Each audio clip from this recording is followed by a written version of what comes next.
দক্ষিণ কলকাতার Regent park এলাকায় শুক্রবার সকালে একটি বহুতলের পিছনে থাকা ভ্যাটে পলিথিন প্যাকেটে কাটা মুন্ডু, যা দেখে রীতিমতো শিউরে ওঠে এলাকাবাসী। সঙ্গে সঙ্গে পুলিশে খবর দেওয়া হয়। ঘটনাস্থলে আসে রিজেন্ট পার্ক থানার পুলিশ। জানা গিয়েছে, দেহাংশ MR ভাঙুর হাসপাতালে নিয়ে যাওয়া হয়েছে। সেখান থেকে কাটাপুকুরে ময়নাতদন্তে নিয়ে যাওয়া হবে বলে পুলিশ সূত্রের খবর। ইতিমধ্যেই ঘটনাস্থলে হোমিসাইড ডিডি এবং স্নিফার ডগ। আশেপাশে কোনো সিসিটিভি নেই। একটি সিসিটিভি লাগানো আছে স্পট থেকে প্রায় 150 মিটার দূরে মন্দিরের গায়ে। ফলে কে বা কারা ঠিক কখন এখানে দেহাংশ ফেলে দিয়ে গেছে তা খুঁজে বের করা কঠিন।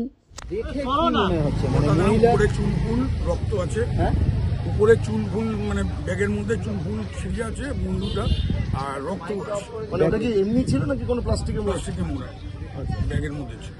আচ্ছা, কি মনে হলো, মানে এটা কোথা থেকে কিভাবে এলো? এখানে তো সবসময় মানুষজন যাতায়াত করে। যাতায়াত করে কিন্তু অনেক কম। এটা রাত্রিবেলা খুবই কম থাকে। এখন রাত্রিবেলা ফেলেছে না ভোরবেলা ফেলেছে সেটা আমরা বলতে পারছি না, তদন্তে উঠে আসবে। দেখে কি মনে হলো মহিলার বয়স কেমন হতে পারে? সবাই তো বলছে যে 25-26 হবে। আচ্ছা, এমনি প্রাথমিকভাবে কি কোনো পরিচিত বা আপনাদের স্থানীয় কেউ না। মিসিং এরকম কোনো খবর আছে? না, কোনো খবর বডি কোটা কি মনে হচ্ছে যে বাইরে থেকে কেউ এসে ফেলে গেছে। কি মনে হচ্ছে? বডিটা এসে এখানে ওদের মুন্ডুটা এনে এখানে কেউ ফেলে দিয়ে চলে গেছে। আচ্ছা, মানে যেহেতু শুধু মুন্ডুটা পাওয়া গেছে, মুখের অন্য কোনো না না, অতটা দেখা যায়নি। আঘাতের ওই দাগ, ব্যাগ অবস্থায় নিয়ে চলে গেছে পুলিশ। কোনো নাক ভাঙা, মুখ ভাঙা? স্বাভাবিকভাবে এই ধরনের একটা ঘটনা এই এলাকাতে পাশে একটা কেন্দ্রীয় সরকারি আবাসন না, রয়েছে। আমাদের এখানে এরকম ঘটনা কোনোদিন হয়নি। তো আপনারা কি চাইছেন, মানে আরো পুলিশি নজরদারি? নিশ্চয়ই পুলিশ তো আছেই, তদন্ত করছে।